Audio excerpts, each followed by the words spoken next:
chapter 2, beginning in verse 18. So Adam is going to begin in verse 18. And Nice. Some help. And the Lord God said, it's no bueno for the man to be alone. I will make for him a suitable helper, complementary helper, or something to that effect. A helper corresponding to him is how I have to translate it. Corresponding. There's similarities and differences. All right, good. Verse 19. Who wants to be next? Okay. Oops, wait a second. Okay. Hang on a second. Never mind, it's a little too long for me. Okay, then. I'll do it. It's just, all right.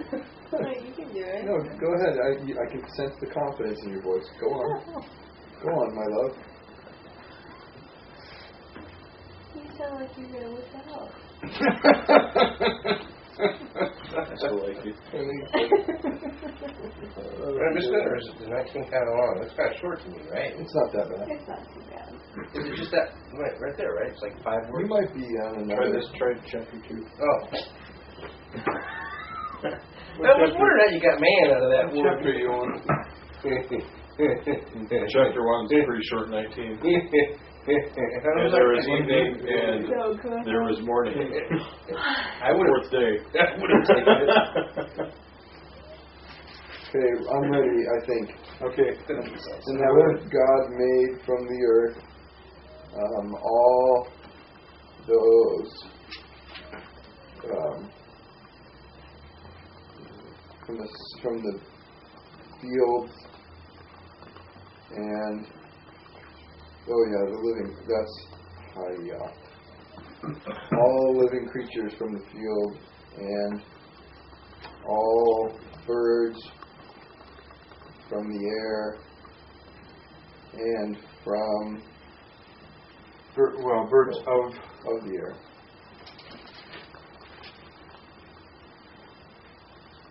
And Yahweh.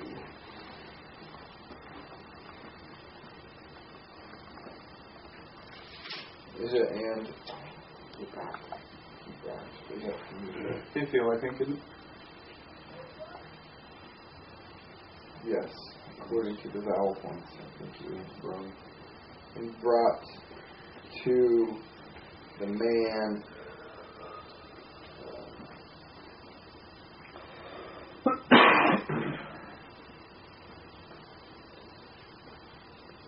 and he brought them to see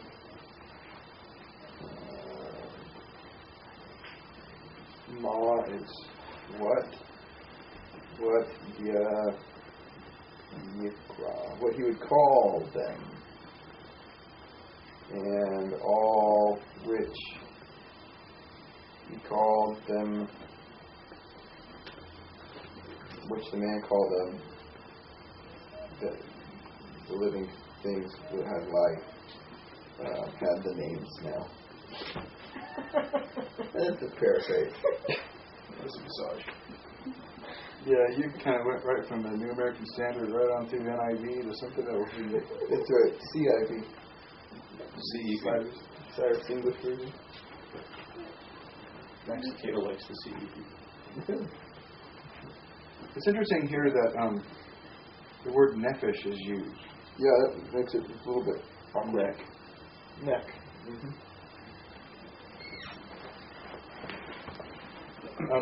If you ask about whether animals have a soul, do animals have a soul? Mm-hmm. Sure. They do have a soul. They have personality, don't they? Animation. Plants have a soul. Plants have a soul.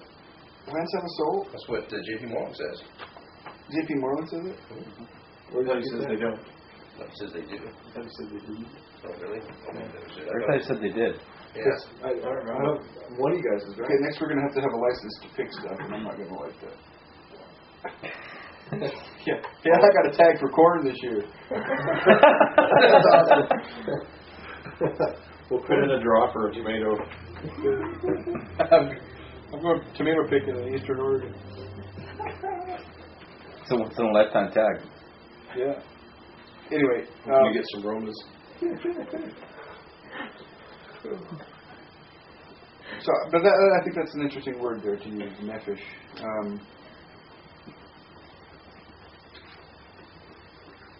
And so whatever Adam called the living thing, that was its name. Okay, 20. Anyone want to try 20? Okay, Sean.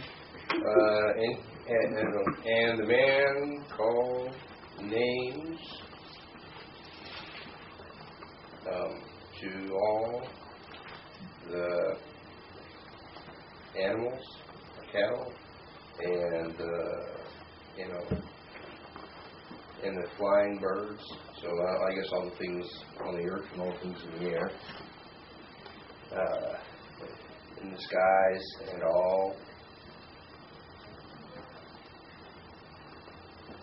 were.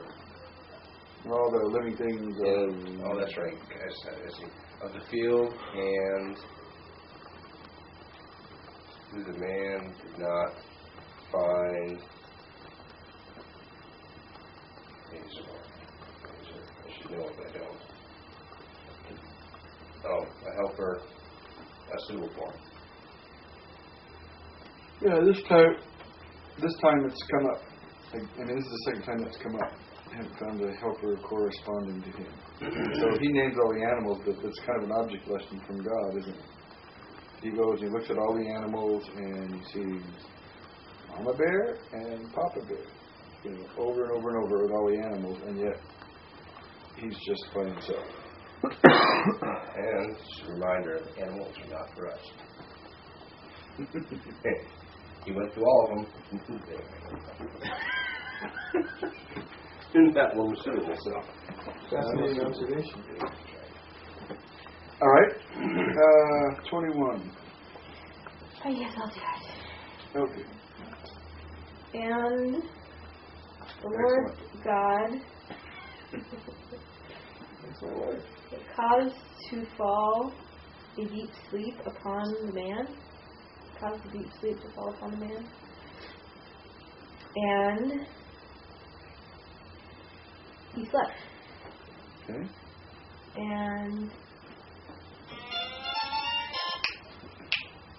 And he took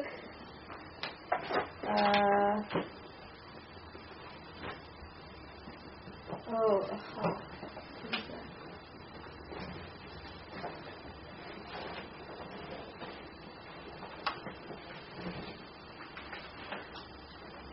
Construct form.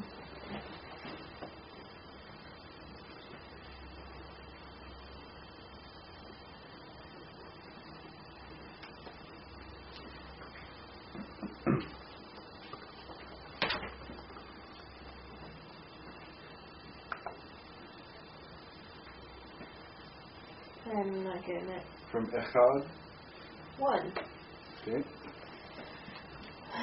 So he took one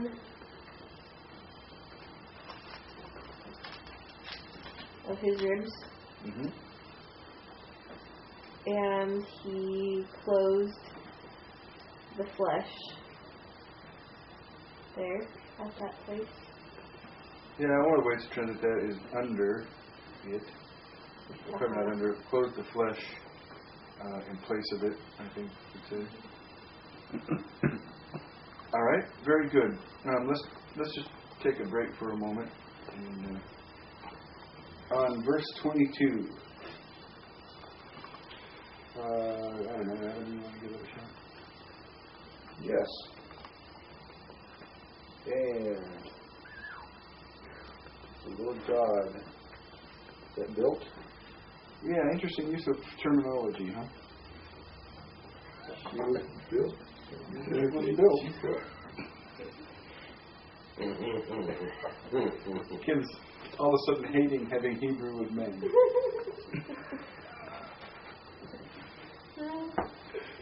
What are you going to do? Not much. How much he took. And so he built the rib, which he took from the man,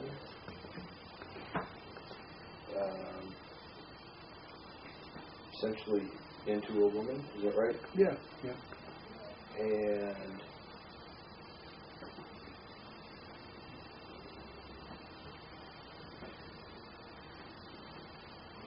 is that from Bo? Mm-hmm. With the 3FS suffix. So he came to her? Or brought It's her? actually Hiku. You wouldn't think so with the vowel point, but it's a Hiku. Okay. So, and he brought her to Adam, Mm-hmm. or to the man. And Yeah, and Adam said, now, heck yes. I think it's sweet. He said, nice foot. He said, this is the foot. This is the foot. Adam said, Zot ha-pa'am. God said, no, this is the rib. There are a couple of words that are very interesting in this passage in terms of word study. And one is the word that we translated suitable, helper, suitable, and I said corresponding to. Another word is this word pa'am. What does pa'am mean? Usually this is translated, this is now. I don't like that translation very well because that seems very formal. You can almost see the priest in the backwards collar saying, "This is now." You know? And I don't think that was Adam's attitude. Kyle and Dalich actually say they use that translation, but they say that this is really an expression of joy and elation from Adam.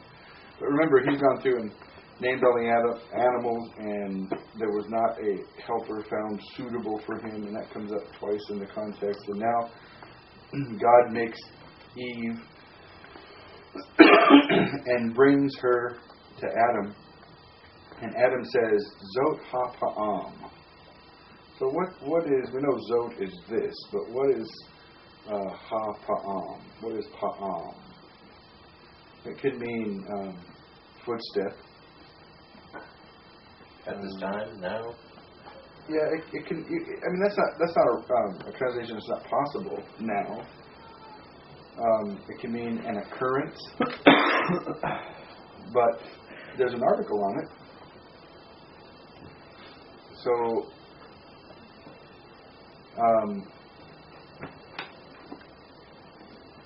this is the occurrence,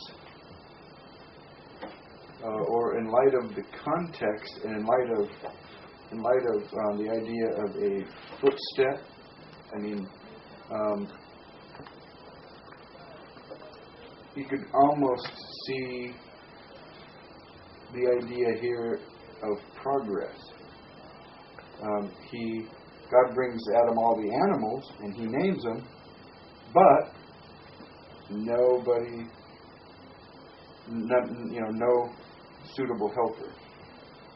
So it's almost as if Adam is saying, this is progress. Or, maybe this is the event I've been waiting for. Or this is the occurrence. This is the occurrence. The English Standard Version translates it as at last. Yeah, and at last actually would be very consistent with the idea of this is progress. It says, this at last is bone of my bone. Yeah. The moment is upon us? The moment is upon us. Upon me. Upon me. Or just hot diggity. But I think that's an exclamation of delight actually at that point. Although it's kind of interesting because there must not have been a mirror. How much did Adam know what he looked like? Do you think there was any pools of water? Well, they had the mist. They had. Yeah, probably. So maybe he saw his reflection in a pool of water. That's pretty clever thinking. But anyway, he says, at last. That's good. Or this is progress. Bone from my bone and flesh from my flesh.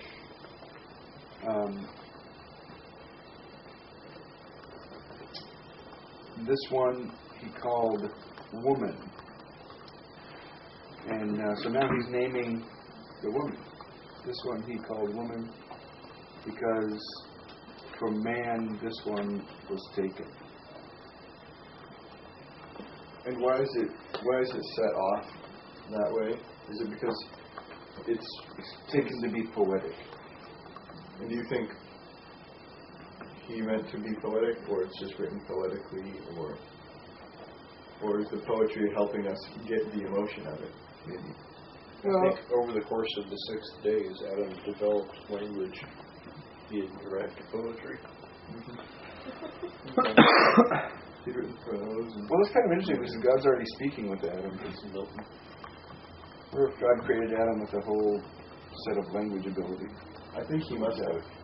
Not only that, but I think God created Adam extremely artistic.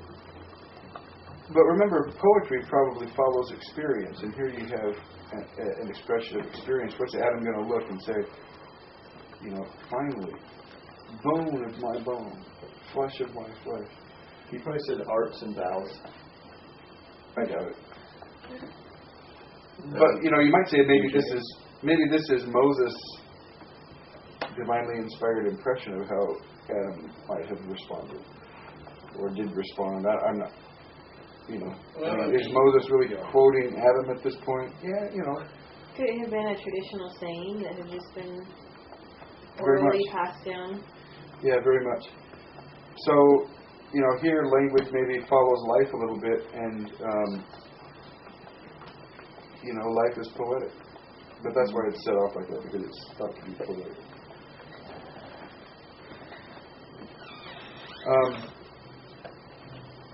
All Cain. Let's look at that. Do we have all Cain in here? Yeah, I remember seeing it. Let's take a look and see. Just for fun, we got to refer to this book at least once tonight, don't we?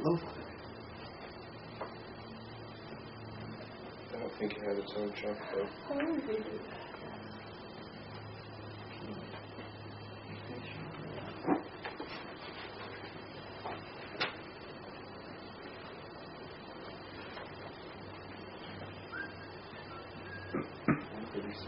Top of 137.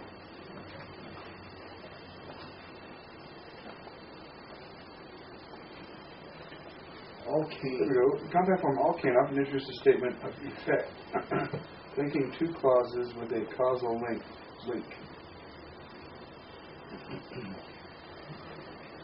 Therefore. Mm-hmm. Therefore, and often it's translated for this reason. For this reason, I like that translation.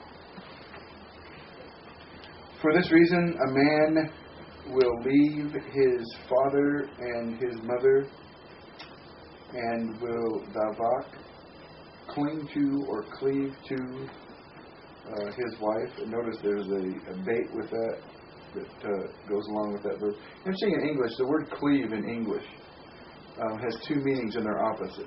Mm-hmm. One meaning is to cling together, and the other meaning is to be separated. So you have a meat cleaver.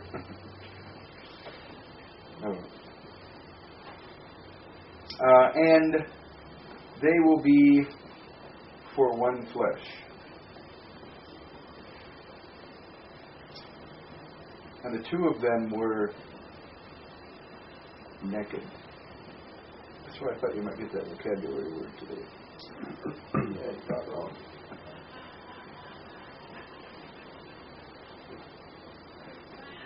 Is that outside? Mm-hmm. Or on a computer? We're laughing at the naked. Why did they use the dual form? Pardon? Why is it the dual form? Well, it's interesting question since it's a pretty old text. But the dual form is used. The dual form is not used all over the place in Hebrew Bible when you're talking about two. Okay. So we just said the two men, and that was plural in Joshua.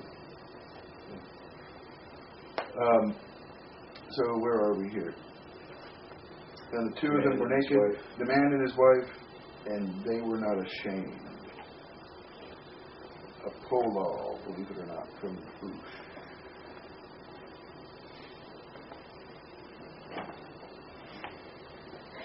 So is that kind of Moses' lesson from the story? Because obviously there were no fathers and mothers, and you know what I mean? That kind of his interjection into the whole, in the whole story. Yes, indeed. That's interesting. Yeah, man shall leave his father and mother, but Adam and Eve didn't have a father and mother to leave. And yet, the idea of it's not good for a man to be alone. It's not good for a man to be without a wife. So you're going to leave your family and make a family of your own, because that's good for a man to do. Kind of interesting stuff, isn't it? I have another question, and it might be really obvious, and I just never knew it before, but in the first story of creation, the animals were created before Adam. But then in this chapter 2, it almost makes it sound like Adam was there, and then God formed animals. Well, and it's just created kind of them like a for him. flashback, is what it is. It's just reminding us of where the animals came from. And I think it's a contrast between, it's reminding us, and it's saying, I think it's adding something to the story that the animals were actually created out of the ground. But Eve was created from Adam's rib. So all the animals were created out of the ground, and Adam himself, remember the word ground, Adamah, Adam himself is created out of the ground, but Eve is created from Adam. So unique among animal-type creatures, it seems to be. So I think they're flashing back to that for that purpose of showing the contrast of Eve's origin over the rest of the animals' origin. Because it kind of does seem to take a step back too, because it originally says man and woman he created them. And then it's like it kind of goes back and shows where Eve came from in the first place. Yeah, chapter 1 chapter 1 goes through the creation story from one perspective. Chapter 2 goes back through the creation story from a different perspective. It's really two perspectives on the same story. And that's one of the things that leads people to posit that there might be multiple sources and authors of texts in the Pentateuch.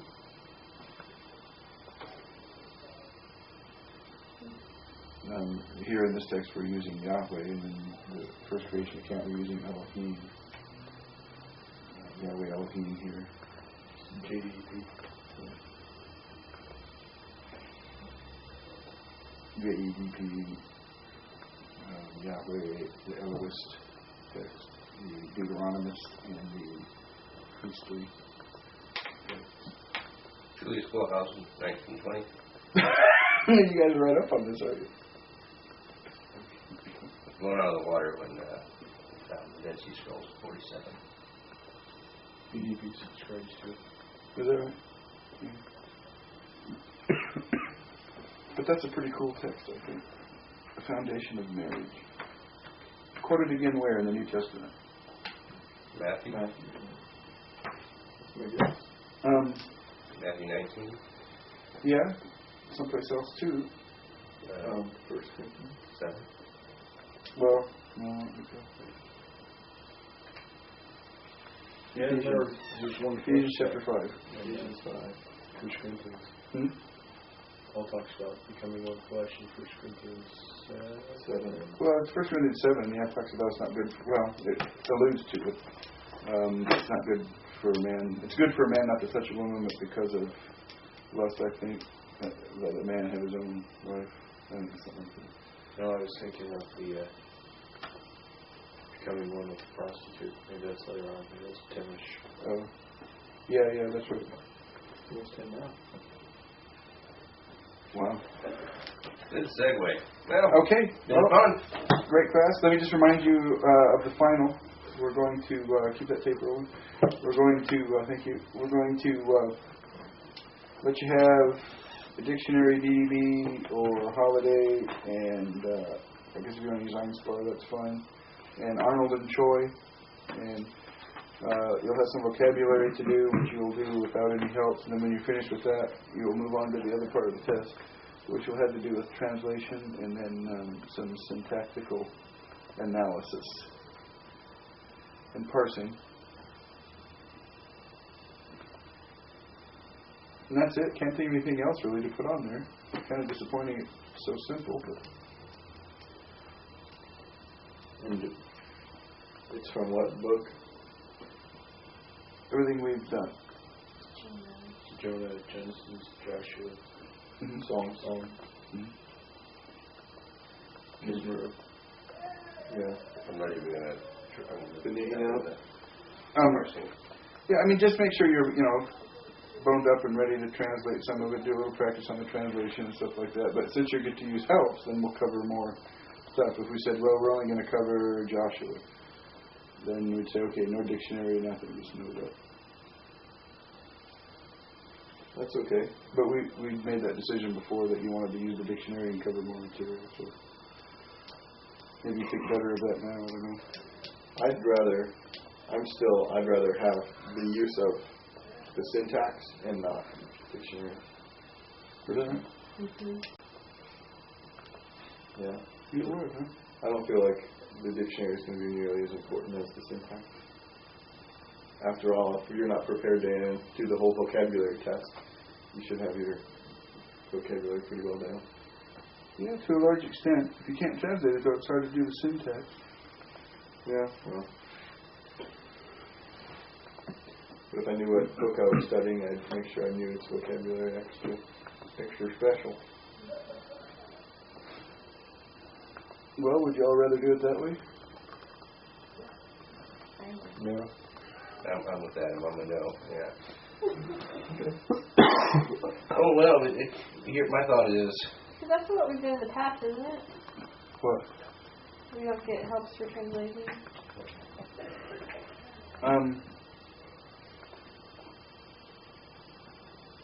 If I remember Well, correctly. in our Hebrew life here, yeah. But now, we're sending you out into the world, and it's kind of like a real life situation where you have some helps and that sort of thing. So, yeah, let's do it that way. Let's let you use all the helps. Actually, if I picked a passage, in that case, I could pick a passage just anywhere in the Old Testament. Really. Did you pick a passage of pickled peppers? That would be in 24. All right, we'll stick with what we covered then. Okay, so we'll be here next time at 6, and we'll be having way too much fun. What am I going to do that whole time? Read a book. You and I can hang out. Can we come over here and watch football? You should for fun translate